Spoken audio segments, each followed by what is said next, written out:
ಜಾನುವಾರುಗಳನ್ನು ರಸ್ತೆಗೆ ಬಿಡದಿರಿ, ಬಿಡಾಡಿ ದನಕರುಗಳನ್ನು ವಶಕ್ಕೆ ಪಡೆದು ಗೋಶಾಲೆಗೆ ಸ್ಥಳಾಂತರ, ಖಡಕ್ ಎಚ್ಚರಿಕೆ ನೀಡಿದ ದಾಂಡೇಲಿ ನಗರಸಭೆಯ ಪೌರಾಯುಕ್ತರಾದ ವಿವೇಕ್ ಬನ್ನೆ. ದಾಂಡೇಲಿ ನಗರಸಭೆ ವ್ಯಾಪ್ತಿಯಲ್ಲಿ ಜಾನುವಾರುಗಳನ್ನು ಸಾಕುತ್ತಿರುವ ಮಾಲಕರು ತಮ್ಮ ಜಾನುವಾರುಗಳನ್ನು ಹಟ್ಟಿಗಳಲ್ಲಿ ಕಟ್ಟಿಕೊಳ್ಳದೆ ಬೇಕಾಬಿಟ್ಟಿ ರಸ್ತೆಗೆ ಬಿಟ್ಟಲ್ಲಿ ಅಂತಹ ಬಿಡಾಡಿ ದನಕರುಗಳನ್ನು ನಗರಸಭೆಯ ವಶಕ್ಕೆ ಪಡೆದು ಗೋಶಾಲೆಗೆ ಕಳುಹಿಸಿಕೊಡಲಾಗುವುದು ಎಂದು ನಗರಸಭೆಯ ಪೌರಾಯುಕ್ತರಾದ ವಿವೇಕ್ ಬನ್ನೆ ಅವರು ಇಂದು ಶನಿವಾರ ಸಂಜೆ 5 ಗಂಟೆ ಸುಮಾರಿಗೆ ಮಾಧ್ಯಮಕ್ಕೆ ನೀಡಿದ ಪ್ರಕಟಣೆಯ ಮೂಲಕ ಖಡಕ್ ಎಚ್ಚರಿಕೆಯನ್ನು ನೀಡಿದ್ದಾರೆ. ಸಾರ್ವಜನಿಕರನೇಕರು ಜಾನುವಾರುಗಳನ್ನು ಸಾಕಿಕೊಂಡಿದ್ದಾರೆ ಎಂಬ ಮಾಹಿತಿ ಇದೆ. ಸಾಕಿದ ಜಾನುವಾರುಗಳನ್ನು ತಮ್ಮ ಹಟ್ಟಿಗಳಲ್ಲಿ ಕಟ್ಟಿ ಸಾಕುವುದು ಪ್ರತಿಯೊಬ್ಬ ಮಾಲಕನ ಜವಾಬ್ದಾರಿ. ಆದರೆ ಅನೇಕ ಜನರು ತಮ್ಮ ಜಾನುವಾರುಗಳನ್ನು ಸಾಕದೆ ಬೇಕಾಬಿಟ್ಟಿ ರಸ್ತೆಗಳಲ್ಲಿ ಬಿಟ್ಟು ಬಿಡುತ್ತಿದ್ದಾರೆ. ಅವು ರಸ್ತೆಯ ಮೇಲೆ ಗುಂಪಾಗಿ ನಿಂತು ಸುಗಮ ಸಂಚಾರಕ್ಕೂ ಅಡ್ಡಿಯಾಗುತ್ತಿರುವುದು ಹಾಗೂ ನಗರದಲ್ಲಿ ಅಸ್ವಚ್ಛತೆಗೆ ಕಾರಣವಾಗುತ್ತಿರುವುದು ಕಂಡುಬಂದಿದೆ.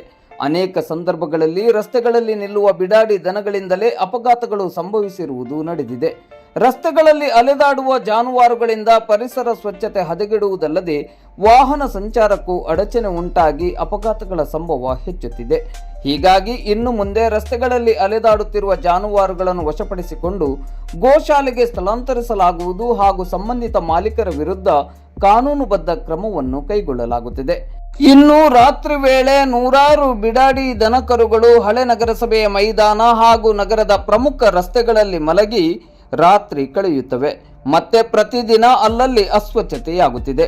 ಬಿಡಾಡಿ ದನಕರುಗಳಿಂದಾಗುತ್ತಿರುವ ಈ ಎಲ್ಲ ಸಮಸ್ಯೆಗಳ ಬಗ್ಗೆ ಸಾರ್ವಜನಿಕರಿಂದಲೂ ನಮಗೆ ದೂರುಗಳು ಬಂದಿವೆ ಹಾಗೂ ಈ ಬಗ್ಗೆ ಈ ಹಿಂದೆಯೂ ಸಹ ನಾವು ಧ್ವನಿವರ್ಧಕದ ಮೂಲಕ ಹಾಗೂ ಮಾಧ್ಯಮ ಹೇಳಿಕೆಗಳ ಮೂಲಕ ಸಾಕಿದ ದನಕರುಗಳನ್ನು ಮನೆಯಲ್ಲೇ ಕಟ್ಟಿಕೊಳ್ಳುವಂತೆ ಎಚ್ಚರಿಕೆಯನ್ನು ನೀಡಲಾಗಿದೆ.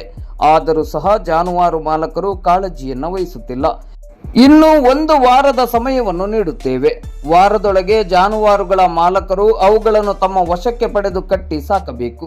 ಹಾಗೆ ಮಾಡದೆ ಮತ್ತೆ ಬೀದಿಗಳಲ್ಲಿ ಬಿಟ್ಟರೆ ಯಾವುದೇ ಮುನ್ಸೂಚನೆಯನ್ನು ನೀಡದೆ ವಶಪಡಿಸಿಕೊಂಡು ಗೋಶಾಲೆಗೆ ಕಳುಹಿಸುವುದರ ಜೊತೆಗೆ ಸಂಬಂಧಪಟ್ಟವರ ಮೇಲೆ ಕಾನೂನು ರೀತಿಯ ದಂಡವನ್ನು ವಿಧಿಸಲಾಗುತ್ತದೆ ಎಂದು ಪೌರಾಯುಕ್ತರಾದ ವಿವೇಕ್ ಬನ್ನೆ ಅವರು ಪ್ರಕಟಣೆಯ ಮೂಲಕ ಎಚ್ಚರಿಕೆಯನ್ನು ನೀಡಿದ್ದಾರೆ.